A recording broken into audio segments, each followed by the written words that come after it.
ಶ್ರೀಗಂಧದ ಗುಡಿ ಇವತ್ತಿನ ಸಂಚಿಕೆಯಲ್ಲಿ ಚಂದನ ಆಫೀಸ್ ಸ್ಟಾಫ್ ಹಾಗೂ ಅವರ ಮ್ಯಾನೇಜರ್ ಎಲ್ಲರೂ ಸೇರಿಬಿಟ್ಟು ಚಂದನ ಅವರ ಗಂಡನ ಮನೆ ಅಂದರೆ ಹರಿಯವ್ರ ಮನೆಗೆ ಬಂದುಬಿಟ್ಟು ಇದು ಓಲ್ಡ್ ಕಾಲದ ಮನೆ ಅಲ್ವಾ, ಎಷ್ಟು ಚೆನ್ನಾಗಿದೆ, ಡೋರ್ ನೋಡಿ ಎಷ್ಟು ಲುಕ್ಕಿಂಗ್ ಆಗಿದೆ, ಹಾಗೆ ಮನೆ ಒಂದೊಂದು ಆ ಕಡೆಯಿಂದ ನೋಡಿದರೆ ಈ ಕಡೆ ನೋಡಿದರೆ ಎಷ್ಟು ಲಾಯಲ್ ಆಗಿ ಕಾಣ್ತಾ ಇದೆ, ಹಳೆ ಮನೆ ಆದರೂ ಎಷ್ಟು ಚೆನ್ನಾಗಿದೆ ಅಲ್ವಾ ಅಂತ ಆಫೀಸ್ ಸ್ಟಾಫ್ ಮಾತಾಡ್ತಿರ್ತಾರೆ. ಹಾಗೆ ಚಂದನ ಇವ್ರ ಮನೆಯವ್ರನ್ನೆಲ್ಲ ಇಂಟ್ರೊಡ್ಯೂಸ್ ಮಾಡಿಕೊಡಿ ಅಂತ ಮ್ಯಾನೇಜರ್ ಹೇಳಿದಾಗ ಅವಳು ಇವರು ನಮ್ಮ ಅಣ್ಣ, ಹಾಗೆ ಹರಿನ ನೋಡಿಬಿಟ್ಟು ಇವ್ರ ತಮ್ಮ ಅಂತ ಎಲ್ಲರನ್ನ ಪರಿಚಯ ಮಾಡ್ತಾರೆ. ಆಗ ಅವಳ ಫ್ರೆಂಡ್ ಹೇಳ್ತಾಳೆ, ಇವ್ರು ಏನಾಗಬೇಕು ನಿನಗೆ, ಇವ್ರನ್ನ ಹಾಗೆ ಇವ್ರ ತಮ್ಮ ಅಂತ ಹೇಳ್ಬಿಟ್ಟು ಇವ್ರು ಏನಾಗಬೇಕು ನಿನಗೆ ಅಂತ ಕೇಳ್ತಾಳೆ. ಅದಕ್ಕೆ ಅವಳು ಇವ್ರ ತಮ್ಮ ಅಷ್ಟೇ, ನನಗೇನಾಗಬೇಕಾಗಿಲ್ಲ ಅಂತ ಚಂದನ ಹೇಳ್ತಾಳೆ.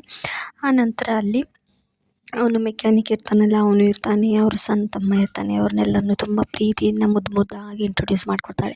ಆದರೆ ಇವ್ರಿಗೆ ಮಾತ್ರ ಇವ್ರ ತಮ್ಮ ಅಂತ ಯಾಕೆ ಹೇಳಿದೆ, ಏನು ಇವ್ರು ಏನಾಗಬೇಕು ನಿನಗೆ ಅಂತ ಅವಳು ಕೇಳ್ತಾಳೆ. ಏನಿಲ್ಲ, ಇವ್ರ ತಮ್ಮ ಅಷ್ಟೇ ಅಂತ ಹೇಳ್ತಾಳೆ. ಆ ನಂತರ ಲಾಸ್ಟಿಗೆ ಹೇಳ್ತಾಳೆ ಇವರು ನನ್ನ ಗಂಡ ಆಗಬೇಕು ಅಂತ ಚಂದನ ಹೇಳ್ತಾಳೆ.